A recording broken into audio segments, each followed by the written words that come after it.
Hello and welcome back to another week here at Knack Kitchen, where today we are making one of my favorite holiday treats, rum balls.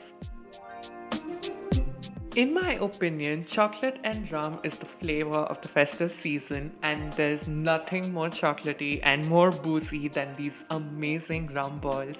And I hope you're going to give these a try. And without further ado, and without making you wait any longer, let's just get into this video and see how we make it.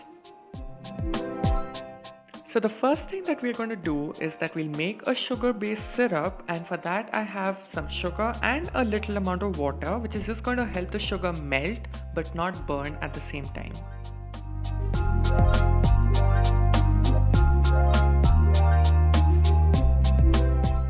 So once all of our sugar has melted, we're going to go ahead and add some rum and simmer this for about a minute just to cook off a little bit of the alcohol.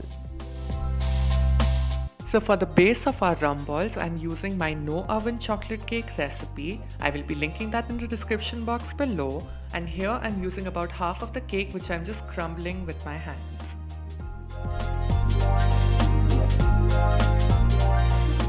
Once our cake is adequately crumbled, I'm going to go ahead and add some crushed digestive biscuits.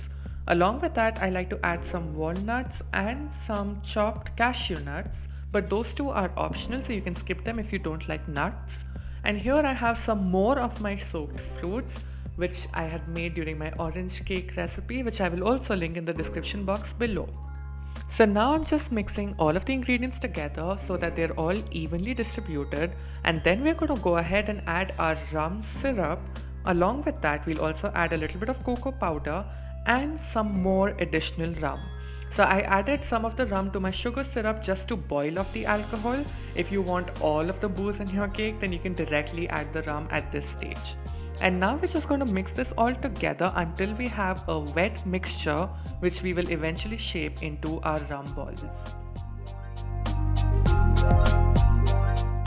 So now I'm just going to divide the mixture into about 17 portions is what I got over here, but the first time I made them, I made 20 portions.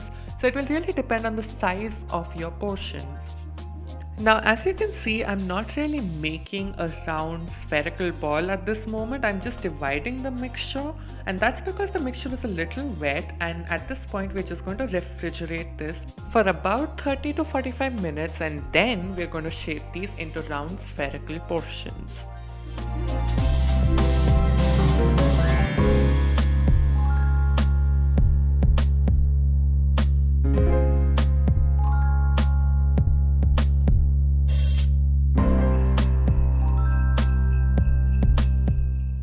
So once all of our portions are properly shaped, we're just going to refrigerate this while we melt our chocolate. And here I'm using dark compound chocolate because it's easier to work with and you don't need to temper it. But if you can't find compound chocolate, then you can use any dark chocolate of choice. And now I'm just going to put these balls one after the other into the melted chocolate and use a couple of spoons to ensure that I drip off the excess chocolate. And then I'm just going to set this on a baking tray lined with a parchment paper. You can just put this on a plate as well, and we're going to wait for the chocolate to cool down and set.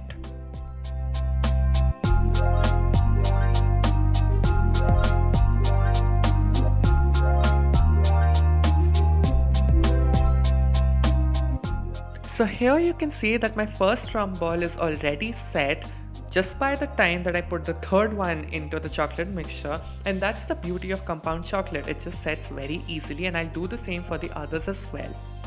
So here I'm just going to show you what you can do with these rum balls. They're already delicious as is, but to make them a little more presentable, I'm just making a bit of a pattern with some white chocolate. It's not very pretty, but if you've been following this channel, you would know that this is not exactly my strong suit, but I do feel that the white gives a nice contrast to these rum balls. And there you have it. My rum balls are ready.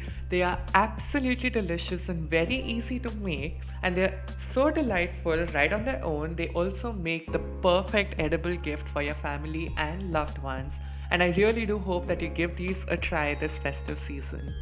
For notes on the recipe, please do check out the description box below, and if you liked the video, then please do give a like, share and subscribe to the channel if you haven't already. And as always, thank you so much for watching. and I'm going to see you next week.